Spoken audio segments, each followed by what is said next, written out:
Sir இப்போ முன்னாடி ரஹ்மான் சாரை பற்றி பேசிட்டு இருந்தோம். எப்படி இத்தனை வருஷம் சஸ்டெயின் பண்ணுறாரு பக்காவா அப்படின்னு சொல்லிட்டு. அந்த மாதிரி டைரக்டர் மணிரத்னம் சார் 37 வருஷம் கழிச்சு வந்து இத்தனை வருஷமா வந்து இந்த காம்போ வந்து மறுபடியும் ஒரு படம் ஹிட் கொடுக்கும் அப்படின்ற ஒரு நம்பிக்கை கிரியேட் பண்ணியிருக்காருல்ல சார். அதை பற்றி சொல்லுங்கள். மணிரத்னம் வந்து சினிமாவில் பல பேருக்கு வந்து ஒரு மாஸ்டர்னு சொல்லுவாங்க.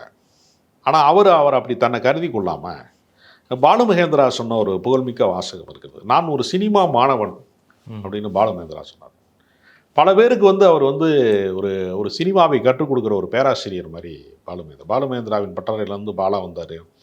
வெற்றிமாறன், சீனு ராமசாமி, ராமு, மீரா கதிரவன் பெரிய பல கலைஞர்கள் உருவாயிருக்காங்க.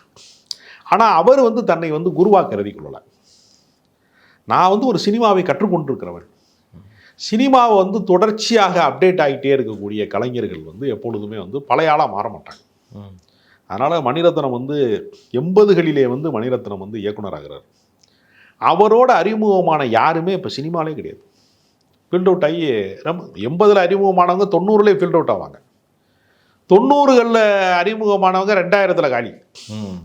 2000ல் அறிமுகமானவங்க 2010ல் காலி.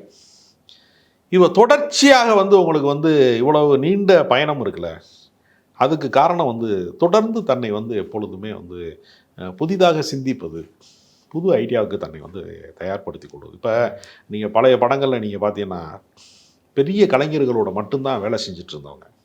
இப்போ இந்த படத்தில் வந்து பார்த்தீங்கன்னா தக் லைஃப்பில் வந்து பாடலாசிரியர் கார்த்திக் நேத்தா தான் இந்த பாடல்கள்லாம் எழுதியிருக்காங்க. அப்போ இன்றைய இளைஞர்களோட வேலை செய்கிறதுக்கு மணிரத்னம் மாதிரி கலைஞர்கள் தயாராக இருக்காங்க. கவிப்பேரரசு வைரமுத்து, கபிலன் மாதிரி பெரிய பாடலாசிரியர்களோட வேலை பார்த்தவங்க கார்த்திக் நேத்தா மாதிரி இப்போ வளர்ந்து வரும் பாடலாசிரியர்களோடு இவங்க வேலை செய்கிறாங்க. அப்போ அதுதான் இளைஞர்களோடு வேலை செய்யக்கூடியவங்க தன்னையும் இளமையாக வந்து தக்க வச்சுக்கிடுவாங்க.